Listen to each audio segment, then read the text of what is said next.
Good morning. आज हम financial account में रॉयल्टी चैप्टर पढ़ने जा रहे हैं। रॉयल्टी अकाउंट में रॉयल्टी का सबसे पहले मीनिंग हमें आना चाहिए कि what is the meaning of the royalty. Royalty का अर्थ होता है कि यदि कोई व्यक्ति किसी दूसरे व्यक्ति से किसी संपत्ति का उपयोग करने के लिए एक अनुबंध करता है और उस संपत्ति का उपयोग के आधार पर यदि वह किसी प्रकार का उसे भुगतान करता है तो उसे हम रॉयल्टी कहते हैं। वास्तव में ये रॉयल्टी विशेष रूप से खनिजों के संबंध में जो खानें होती हैं या तेल के संबंध में जो कुएं होते हैं उससे संबंधित होती है, या फिर हम ये कहें कि किसी लेखक ने कोई पुस्तक लिखी है तो वो पुस्तक छपवा कर उसका रेमुनरेशन प्राप्त करना एक तरह से रॉयल्टी कहलाता है। तो रॉयल्टी वास्तव में उत्पादन जो कि नेचुरल रूप से प्राप्त होता है, जैसे कुओं से प्राप्त होना तेल का, या खानों से कोई लोहे की खान है, कोई पत्थर की खान है, कोई सोने की खान है, तो वो उससे संबंधित होते हैं। तो इसमें जो व्यक्ति खान अपनी किसी अन्य व्यक्ति को देता है तो उस व्यक्ति के द्वारा जिसे एसेट्स प्राप्त की गई है या जिसे प्रॉपर्टी प्राप्त की गई है या जिसे खान प्राप्त की गई है उसे रॉयल्टी का पेमेंट करना होता है। अर्थात एक तरह से उसको उसका भाड़ा, जिसको अपन रेमुनरेशन भी कह सकते हैं या उसका चार्ज कह सकते हैं, ये देना पड़ता है। लेकिन यहाँ पर उसके संबंध में हमारा टर्म जो यूज होगा वह रॉयल्टी होगा। अब रॉयल्टी जब अकाउंट बनाए जाते हैं तो हमारे सामने कुछ बिंदु आते हैं या कुछ टर्म्स आते हैं, शब्दावली आती है जिन्हें हमें समझना आवश्यक है। बिना उनके समझे हम रॉयल्टी की कैलकुलेशन नहीं कर पाएंगे। तो सबसे पहले दिया हुआ है रेंट। रेंट का मीनिंग होता है कि जब कभी कोई भी हमने एसेट्स माना कोई ज़मीन ली है जो जिसमें से खान से हमें पत्थर निकालना है, या हमने कुआं लिया है, तो उसके संबंध में प्रति माह जो निश्चित राशि दी जाएगी या एक साल के अंदर जितनी राशि दी जाएगी जिसे हम फिक्स रेंट कह सकते हैं, तो जो रेंट दिया जाएगा उससे हम रेंट कहेंगे। इसमें मैंने नोट्स में भी लिखा है, the rent is the time basis fix agreed amount for use of specific assets और प्रॉपर्टी। अर्थात किसी भी संपत्ति का उपयोग या किसी प्रॉपर्टी का उपयोग हम एक निश्चित समय के लिए करते हैं तो उसके संबंध में जो किराया दिया जाता है उसे रेंट कहेंगे। दूसरा दिया हुआ है रॉयल्टी। रॉयल्टी का मीनिंग होता है कि जब कभी उस खान से हम जो क्वांटिटी का प्रोडक्शन प्राप्त करेंगे, मतलब जो रॉयल्टी हमेशा प्रोडक्शन बेसिस पर होती है, टाइम बेसिस पर नहीं होती। टाइम बेसिस पर हमेशा रेंट होगा। तो ऐसी स्थिति में जो खान में से किसी प्रकार की संपदा प्राप्त करने वाला है उसके द्वारा रॉयल्टी खान के मालिक को पेमेंट की जाएगी, और किस आधार पर, जितनी भी उसकी क्वांटिटी वह निकाल रहा है। जितनी क्वांटिटी निकालना माना कुआं है तो कितने लीटर तेल निकाला जा सकता है प्रति महीने, तो वह तेल के आधार पर या जितनी भी क्वांटिटी उसने रिसीव की है उसके आधार पर एक निश्चित अमाउंट आपको क्वेश्चन मिलेगा, royalty at the 5 rupees per unit या रॉयल्टी 20 रुपीज़ पर लीटर। तो उसके आधार पर जो इतना प्रोडक्शन दिया हुआ उसको पर रेट से आपको मल्टीपल करके रॉयल्टी निकालनी होगी। इसके बाद में दिया हुआ है मिनिमम रेंट। मिनिमम रेंट का अर्थ होता है, वास्तव में क्या होता है कि मिनिमम रेंट का क्वेश्चन तब क्रिएट होता है कि जब कभी कोई भी व्यक्ति खान में से पत्थर निकालना चाहता है या कुएं में से तेल निकालना चाहता है, तो प्रारंभिक अवस्था में या प्रारंभिक महीनों में या प्रारंभिक वर्षों में क्या होता है, उत्पादन बहुत कम होता है।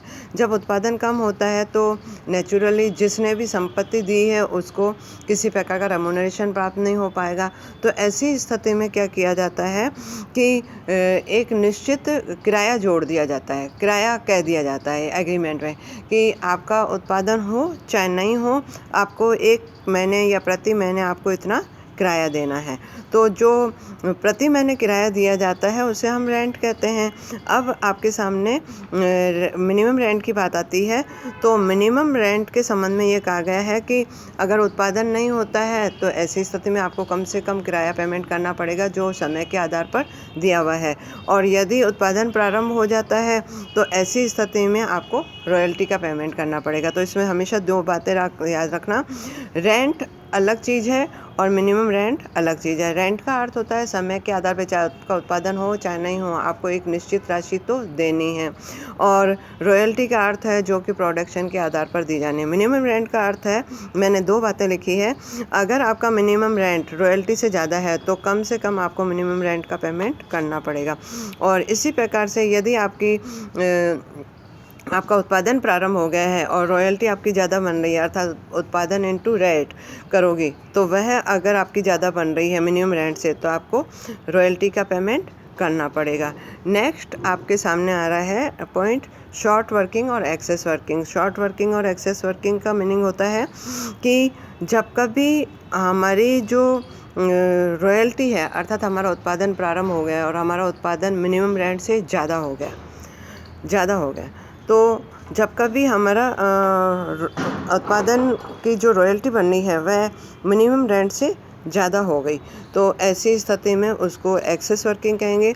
और अगर मिनिमम रेंट हमारे एक्चुअल रॉयल्टी से ज़्यादा है तो उसको शॉर्ट वर्किंग कहेंगे। एक बार फिर सुन लीजिए कि शॉर्ट वर्किंग का अर्थ होता है कि जब कभी हमारी जो रॉयल्टी है वह मिनिमम रेंट से कम है, तो ऐसी स्थिति में शॉर्ट वर्किंग। और यदि रॉयल्टी मिनिमम रेंट से ज़्यादा है तो उसको एक्सेस वर्किंग कहेंगे। फिर आपका आता है next point, रिक्यूपमेंट of short working और रिडीमेबल डेड रेंट। आपको अब ये चीज़ जो है, या आपका जो शॉर्ट वर्किंग और एक्सेस वर्किंग, ये आपको क्वेश्चन से और अच्छे से समझ में आएगा। हम ये कह रहे हैं कि प्रारंभिक अवस्था में किसी भी कंपनी में या किसी भी खान से संबंधित जो उत्पादन निकाल जाता है तो उसमें समय लगता है, वह 2 महीने, 4 महीने, 6 महीने या साल भर भी लग सकता है। तो प्रारंभिक अवस्था में क्या होता है, हमारी शॉर्ट वर्किंग ज़्यादा होती है। अब ये शॉर्ट वर्किंग क्या है, एक तरह से कंपनी को नुकसान ही है, क्योंकि आपका निरंतर किराया तो लग रहा है लेकिन आपका उत्पादन प्राप्त नहीं हो रहा है। तो ये जो शॉर्ट वर्किंग है, इसको हम आगे चल कर के आने वाले वर्षों में जब हमारी रॉयल्टी अच्छी बनने लग जाएगी या रॉयल्टी ज़्यादा मिनिमम रेंट से ज़्यादा बनेगी, तो ऐसी स्थिति में हम शॉर्ट वर्किंग को रिक्यूप कर सकते हैं, या हमारा जो पुराना मिनिमम रेंट है उसको हम एक्सेस रॉयल्टी में से पेमेंट ले सकते हैं, तो इसको कहते हैं रिक्यूप ऑफ शॉर्ट वर्किंग। और यदि हमें एक निश्चित समय दे दिया जाता है कि आपका मिनिमम रेंट 1 वर्ष है, 1 वर्ष में मिनिमम रेंट आया है, उसको अगले 2 वर्षों में आप पेमेंट कर सकते हो, और आपकी रॉयल्टी भी ज़्यादा नहीं आई, तो ऐसी स्थिति में आप कहाँ से पेमेंट करोगे, तो उसको P&L अकाउंट में डाल देते हैं और उसको कहते हैं रिडीमेबल डेड रेंट या अनरिक्यूब्ड शॉर्ट वर्किंग। ये सभी चीज़ें, मतलब ये जो टर्म्स मैंने आपको बताई है, ये वास्तव में आपको मैं प्रैक्टिकल करवा रही हूँ, उसके आधार पे और अच्छे से समझ में आएगा। नेक्स्ट पेज पे आ जाइए। आपको एक क्वेश्चन दिया हुआ है, Rakesh on certain mine out of these mine he granted to right to use of 1 mine to the royalty basis, the following are the relevant particular of mine. आपको माइन से संबंधित आपको जो पर्टिकुलर्स दी हुई हैं या सूचनाएं दी हुई हैं वो आपके सामने हैं। आपको ये दिया हुआ है, अच्छा एक बात नीचे पढ़ लीजिए। आपको ये कह रहा है ईयर 5 वर्ष का आपको डाटा दिया हुआ है। मिनिमम रेंट आपको दे रहा है पहले वर्ष में 35 वर्ष, दूसरे वर्ष में 40,000, तीसरे वर्ष में 45,000, और इस प्रकार से आपको अमाउंट दे रहा है। और जो रॉयल्टी निकली है, रॉयल्टी जो बनी है वह आपके amount of actual royalty at the ₹20 पर टन, पर जितने भी टन निकली होगी उसके आधार पर आपकी रॉयल्टी बनी है 30,000, 36,000, और इस प्रकार से। अब आपको लास्ट में एक लाइन पढ़नी है सॉल्यूशन से पहले। The amount of short working of year can be recouped out of excess working within the next 2 year. आपको ये कह रहा है कि अब ये चीज़ ऐसे से समझिए कि अगर हमारी कभी शॉर्ट वर्किंग हुई है, शॉर्ट वर्किंग कब होगी, जब मिनिमम रेंट रॉयल्टी से ज़्यादा होगा, ये ध्यान रखना। Minimum rent is more than royalty. तो जब भी शॉर्ट वर्किंग हुई है तो उसके अगले 2 साल हम एक्सेस वर्किंग में से वह लॉस रिक्यूप कर सकते हैं। एक्सेस वर्किंग का अर्थ होता है royalty is more than minimum rent. तो हम एक एनालिटिक टेबल तैयार करेंगे, उसी से हमें पता पड़ेगा कि कब शॉर्ट वर्किंग हो रही है और कब मिनिमम। तो आपकी एनालिटिक टेबल में आपको इस प्रकार से कॉलम बनाने हैं, और सबसे पहले आप 3 कॉलम तो वही लीजिएगा जो आपको बुक में दिए हुए हैं, year, minimum rent and actual royalty. फिर आप शॉर्ट वर्किंग है तो माइनस का सिंबल डाल दीजिए और एक्सेस वर्किंग है तो प्लस। अब देखो मिनिमम रेंट 35,000 है और एक्चुअल रॉयल्टी आपके 30,000। तो ये आपके -5 अर्थात ये शॉर्ट वर्किंग हुआ पहले वर्ष में, दूसरे वर्ष में और तीसरे वर्ष में। चौथे वर्ष में है ना आपका मिनिमम रेंट 50,000, चौथे पाँचवें वर्ष में 50,000, जबकि आपकी रॉयल्टी बनी है 53,000 और 52,000। तो आपकी ये एक्सेस वर्किंग हो गई। तो आपको अच्छे से समझ में आ गया कि what is the meaning of excess working, what is the meaning of short working. अब आपको ये कह रहा है कि यदि किसी वर्ष शॉर्ट वर्किंग हुई है, जैसे पहले वर्ष में शॉर्ट वर्किंग हुई है 5,000, तो ये लॉस हम क्या कर सकते हैं, हमारी जब एक्सेस वर्किंग होगी तो उसमें से पूर्ति कर सकते हैं। तो आपके 3,000 रुपये इसमें से ले सकते हो। और आप ये देखिए कि अच्छा, पहले वर्ष के लिए वापस एक बार बता रही हूँ, पहले वर्ष में आपके 5,000 की माइनस है और हम इसको अगले 2 वर्ष तक ही रिक्यूप कर सकते हैं। अगर नहीं हो सकता है तो हम उसको अनरिक्यूप में डाल देंगे। तो अगले 2 वर्ष में, तीसरे वर्ष में भी आपके -5,000 है। तो हम पहले वर्ष की जो 5,000 का लॉस हुआ वह हम रिक्यूप नहीं कर सकते, अर्थात वह रिडीमेबल नहीं हो सकता है। इररिडीमेबल मानते हुए P&L अकाउंट में ट्रांसफ़र कर देंगे। और इसके संबंध में कुछ एंट्रियाँ भी हैं, वह भी बताऊंगी। पहले आप एनालिटिक टेबल को अच्छे से समझिए। तो ये मतलब -5,000, तीसरे वर्ष में 5,000 ट्रांसफ़र टू P&L क्यों हुए, एक बार और सुन लीजिए। आपके जो भी शॉर्ट वर्किंग का अमाउंट है वह अगले 2 वर्षों में आप पूर्ति कर सकती हैं, नहीं हो पाता तो उसको P&L में डालना है। तो इसीलिए इसको 5,000 को P&L में डाल दें। अब आगे आप देखिए कि दूसरे वर्ष में -4,000 और अगले 2 वर्ष में हम रिक्यूप कर सकते हैं। तो हमारे पास केवल एक्सेस वर्किंग 3,000 हुई है।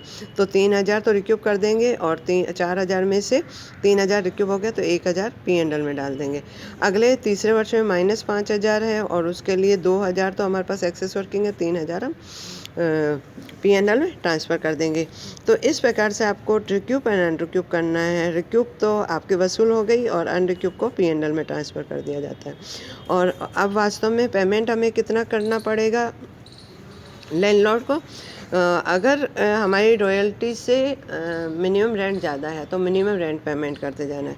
तो 35,000, 40,000, 45,000, 50,000, 50,000।